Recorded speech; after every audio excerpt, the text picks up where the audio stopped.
Good evening. My name is Lance Phillips, and today with SciComm 345D01, Professor Cecil Kramer's August 6, 2018. My problem-solving speech is why college athletes should be paid, to pay or not to pay. That is the question. College athletes are often considered to be main headliners for many students in the college world.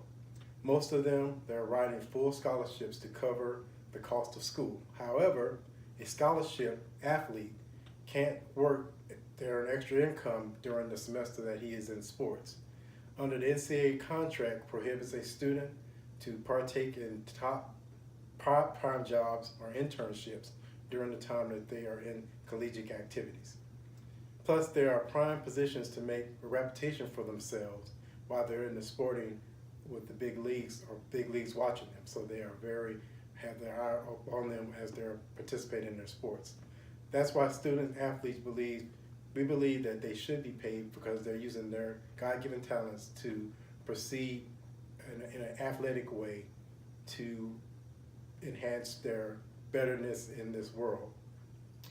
All student athletes in the collegiate sports should be paid a salary using a salary cap system. There are a lot of problems that go along with the way college students are treated by their coaches, teammates, and even some of the owners of the different organizations. But in National College Athletic Association, which is called the NCAA, is our demanding reform. Boosters use them as instant income for universities to stimulate their bottom line. Yes, dependable college students should get paid for their skills, but it should be allocated across the board, not just in one or two sports. But for the active time, we're going to just deal with basketball and football today, how we're going to break this down. The NCAA reported a revenue of $1 billion in 2016, and the NCAA closes to $1.1 billion in 2017 annually, the fiscal year, according to the financial statements that were given.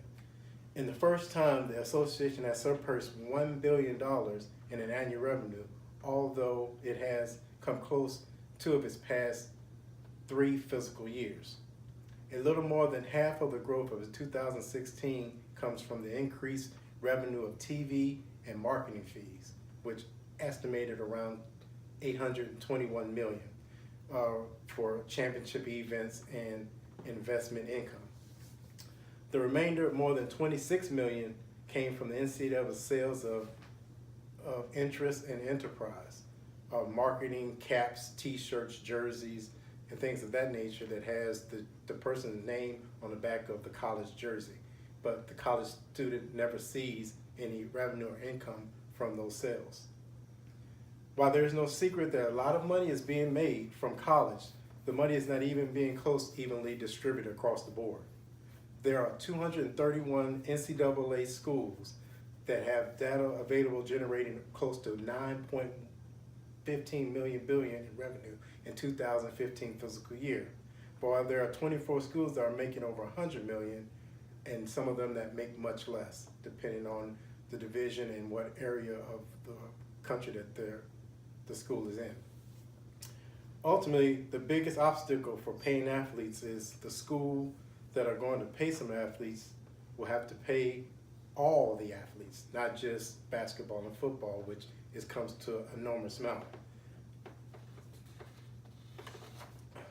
The solution statement or plan of action on the flip side of this is that they believe that college scholarships is enough payment for a student. And truthfully, most of those are taking those positions are athletic directors and coaches. A second concern is that the university can't afford to pay all the players that are involved. Few of 350 Division I athlete departments made money offended by the $1 million salaries that some of the coaches are making across the board. Which brings me back to the salary cap idea that I was talking about earlier. As I've been a growing debate over the years that players have surpassed no one else has went down this path before, that they should go down this path, because the salary cap is really something I think that the NCAA needs to visit real soon. And here's how it's going to work. Every Division I men's and basketball football program would have a salary cap. For example, let's take basketball. It would be a $650,000 salary cap. Football would be $3 million because they bring in more revenue because they have more players. Will include possibly 5 schools: Alabama, Georgia, Clemson, USC, and possibly North Carolina.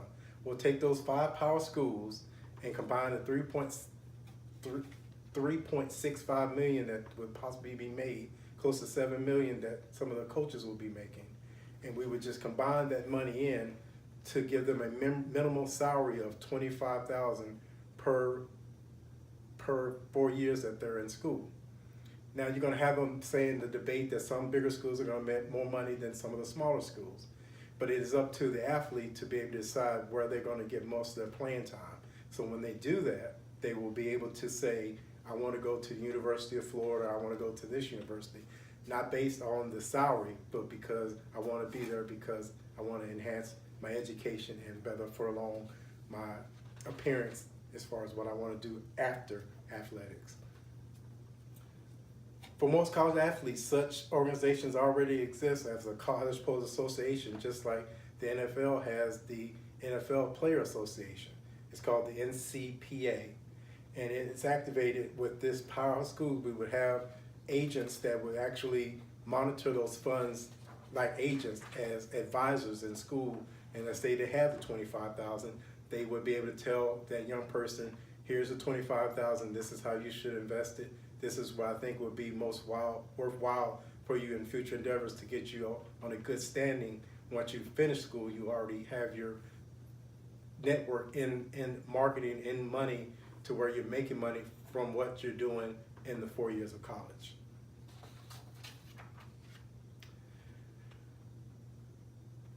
There has also been questions about smaller college. What would we do? With 4 years ago, I thought that increased college or big-time colleges would make the smaller colleges give more limelight to them and put them on the map.